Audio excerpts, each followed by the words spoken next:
کامیابی کہی اس کو کہ ہمارے ملک کی خارجہ پالیسی ہے کہ ہم جہاں جائیں ہماری مرضی ہے، اس شخص کا سب سے زیادہ اور بڑا جرم جو کہ اس کی حکومت جانے کا باعث بنا وہ یہ دورہ روس تھا۔ جب وہ دورہ روس پہ گیا اور اپنے ملک کے لیے سستا آٹا اور سستی چینی لینے کے لیے گیا تھا، سستی گیس لینے کے لیے گیا تھا، اس شخص کا چھٹا سب سے بڑا جرم یہ ہے کہ اس شخص نے اس قوم کو بتایا کہ نہ میں کسی کے سامنے سر جھکاؤں گا اور نہ آپ نے کسی کے سامنے سر جھکانا ہے سوائے اللہ اور اس کے رسول کے۔ اس شخص کا چھٹا سب سے بڑا جرم یہ ہے کہ اس شخص نے اس قوم میں اندر بیداری پیدا کی، اس شخص نے اس قوم کو شعور دیا۔ 70 سال سے جن لوگوں نے اس ملک کو قبضہ کیا ہوا تھا وہ لوگ 22 گریڈ کے آفیسر تھے، لیکن انہوں نے اس ملک کے وزیر اعظم سے زیادہ پاور اور اپرچونٹی حاصل کر رکھی تھی، اس سے زیادہ فیسلٹیاں لی ہوئی تھی۔ اس شخص نے ان لوگوں کا اصلی چہرہ جو اپنی قوم کے سامنے لایا، یہ اس شخص کا چھٹا اور سب سے بڑا جرم تھا۔ اس شخص کا جرم یہ تھا کہ اس نے اپنے دور حکومت کے اندر پہلی مرتبہ لوگوں کو صحت کارڈ 10-10 لاکھ فی گھرانے کو دیے۔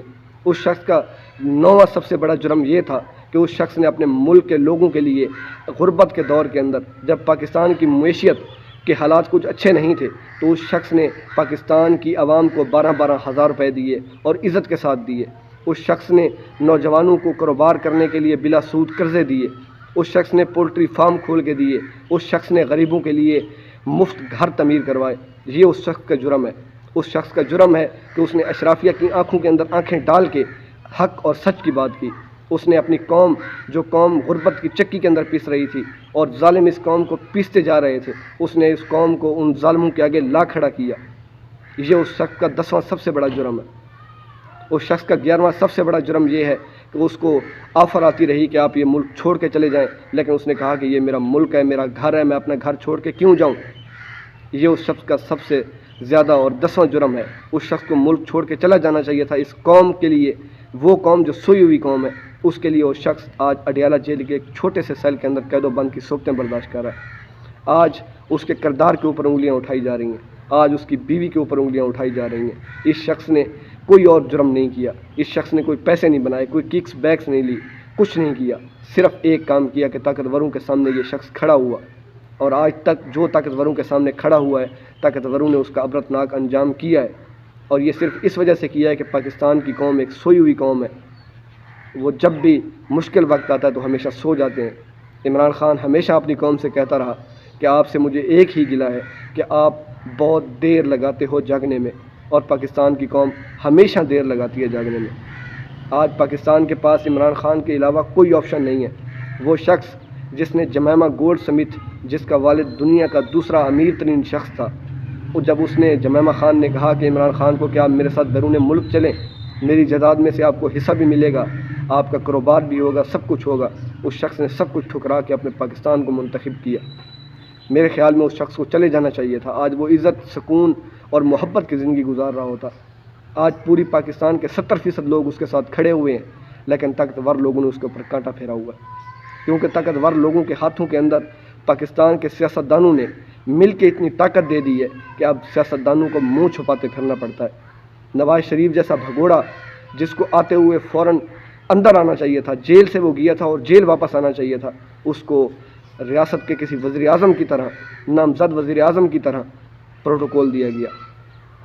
میں اپنی طرف سے کچھ گزارشات کرنا چاہتا ہوں پاکستان کی عدالتوں سے اور پاکستان کے طاقتور لوگوں سے کہ جب آپ نے نواز شریف کو فیصلہ کر لیا ہے کہ سلیکٹڈ وزیر اعظم بنانا ہے تو پھر اس قوم کے پیسے کیوں ضائع کروا رہے ہیں الیکشن کے اوپر؟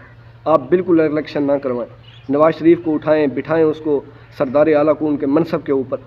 پاکستانی قوم کے پیسوں کا بیڑا کیوں غرق کرنا ہے؟ یہ غریب قوم ہے۔ جب نواز شریف واپس آئے 2 بلین انہوں نے یہاں خرچ کیے میڈیا کو اشتہارات دینے کے لیے، اس بکاؤ میڈیا کو، اور یہ میڈیا اگر کربلا کے ٹائم میں ہوتا تو یقین مانیے کہ یہ میڈیا یزید کے ساتھ کھڑا ہوتا، کبھی بھی یہ میڈیا پاکستان کا میڈیا امام حسین کے ساتھ نہ کھڑا ہوتا۔ یہ وہ ظالم اور فرعونیت کا میڈیا ہے کہ جس نے 2 بلین کے لیے ایک بھگوڑے مجرم کو، اشتہاری مجرم کو، جس کا بیان چلنا بھی غیر قانونی ہے ٹی وی کے اوپر، جس کو کوریج ملنا بھی غیر قانونی ہے، اس شخص کو پورا دن ٹی وی کے اوپر دکھاتے رہے۔ دوسری طرف پاکستان تحریک انصاف کا ورکر کنونشن تھا لاہور کے اندر، جس طرح پولیس نے دھاوا بولا، کارکنان کو پکڑا، میڈیا پہ بالکل بلیک آؤٹ تھا۔ یہ کس قسم کی سیاست ہے؟ یہ کس قسم کا لیول پلینگ فیلڈ ہے؟ خدا کا واسطہ مانے قوم کے پیسے ضائع نہ کریں۔ نواز شریف کا فیصلہ آپ نے کر لیا ہے کہ آپ لوگوں نے ان کو بٹھانا ہے، آپ لوگ ان کو بٹھائیں۔ پاکستان کا ویسے ہی بٹھا غرق ہے اور بٹھا بیٹھا ہوا ہے، مزید بٹھائیں، لیکن پاکستانی قوم کے پیسے مزید ضائع نہ کریں۔